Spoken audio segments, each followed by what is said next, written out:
नमस्कार. चला तर मी कल्पना आज एक नवीन रेसिपी घेऊन आलेली आहे. ह्या ठिकाणी पाहू शकता बिस्किट आहेत. नेहमीपेक्षा वेगळी आहे पण खूप मजेदार आहे. शेवटपर्यंत पहा. अगदी मस्त कमी खर्चामध्ये स्वीट आपण आज घरच्या घरी सर्वांनाच आवडणारी लहानापासून मोठ्यापर्यंत अगदी सणासुदीला आपण जेव्हा स्वीट बाहेरून आणतो त्यापेक्षा आपण जर घरीच बनवलं तर खूप छान टेस्ट आपली ही रेसिपी बनून तयार होणार आहे. चला तर सुरुवात करूया. ह्या ठिकाणी बिस्किटचे पॉकेट्स घेतलेले आहेत. इतके पॉकेट्स घेतलेले आहेत. ह्यामधले आपल्याला एका पॉकेटचे आता सध्या आपण काढून घेणार आहोत. नंतर मी एका पॉकेटचे बनवणार आहे. बिस्किट पूर्ण असं काढून घेतलं की गॅसवरती आपण पॅन ठेवायचे गरम होण्यासाठी. पॅन ठेवलं की त्यामध्ये आपण आता जे बिस्किट घेतले ते असे ह्या पद्धतीने सर्व बिस्किट ठेवून घ्यायचे.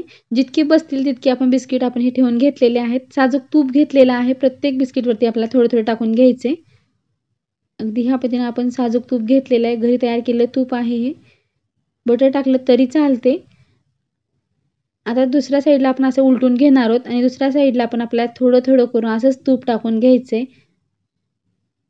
लगेच बिस्किट हे मऊ व्हायला सुरुवात होतात. जे बेक केल्यासारखा वास यायला सुरुवात झाली की आता ह्या ठिकाणी थोडं थोडं करून तूप टाकून घ्यायचे. त्याच पद्धतीने सर्व बिस्किटला लागलं जाईल असं आपण तूप टाकून घेतलेलं आहे.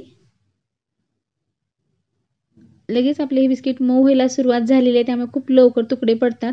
ह्या पद्धतीने आपल्याला कट करून घ्यायचे. जमल तितकं आपण शक्य होईल तितकं आपण छोट्या आकारामध्ये कट करून घेणार आहोत. अगदी मऊसर असं बिस्किट झालेलं आहे. खूप लवकर कट होतं. अगदी छान वास येत आहे. बिस्किट मस्त भाजलेले आहेत. तुपामध्ये व्यवस्थित भाजलेले आहेत. आणखी थोडंसं मिक्स करून आपण व्यवस्थित भाजून घेणार आहोत.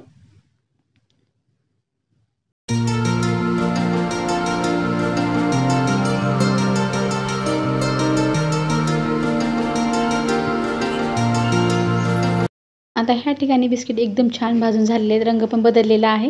जितकं बिस्किट भिजतील तितकं आपण निरसत दूध टाकून घेतलेलं आहे. निरसत दूध टाकून घ्यायचं आहे किंवा उकळलेलं एकदम चांगलं खवा असला तरी चालतो. ह्या ठिकाणी दुधामध्ये आपल्याला व्यवस्थित आता मिक्स करून घ्यायचं आहे आणि मॅश करून घ्यायचं आहे. जितकं जमेल तितकं आपण शक्य होईल तितकं आता हे मॅश करून घेणार आणि सॉफ्ट बॅटर असं आपल्याला बनवून घ्यायचं आहे ह्या ठिकाणी.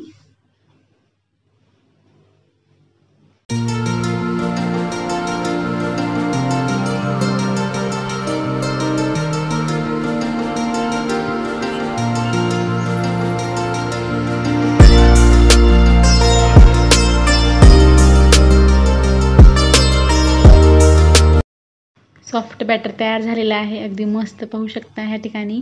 अगदी मऊसर आणि मस्त भाजलेलं पण आहे आणि वास पण खूप छान येत आहे.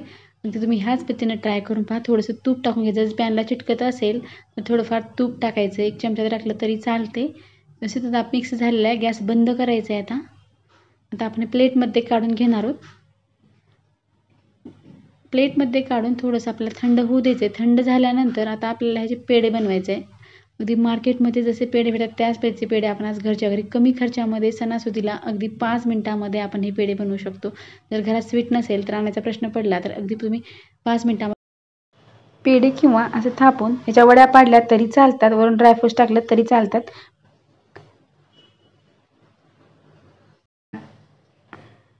ह्या ठिकाणी बॅटर थंड झालेलं आहे आणि हव्या त्या आकारामध्ये लहान मोठ्या आकारामध्ये आता आपण ह्याचे पेढे बनवून घेणार आहोत. अगदी पाहू शकता मस्त रंगदार असे आपले हे पेढे बनले. चवीला अप्रतिम लागतात. तुम्ही नक्की ट्राय करून पहा. कमी साहित्यामध्ये घरच्या घरी अगदी मस्त पेढे आपण बनवू शकतो.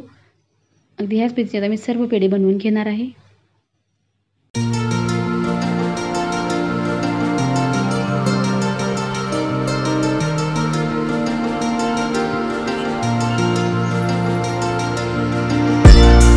ह्या ठिकाणी पेढ्यांना व्यवस्थित आकार देऊन घेतलेला आहे. पेढे छान तयार झालेत. वरतून थोडेसे आपल्याला ड्रायफ्रूट्स लावून घ्यायचे आहे. जे तुमच्याकडे अवेलेबल असेल ते ड्रायफ्रूट्स थोडेसे लावून घ्या. वरतून थोड्याशा गुलाबाच्या पाकळ्याने डेकोरेट करा. पेढे खाण्यासाठी तयार झालेत. तुम्हाला हे पेढे कसे वाटले नक्की कमेंट करून सांगा. व्हिडिओ पाहिल्याबद्दल धन्यवाद.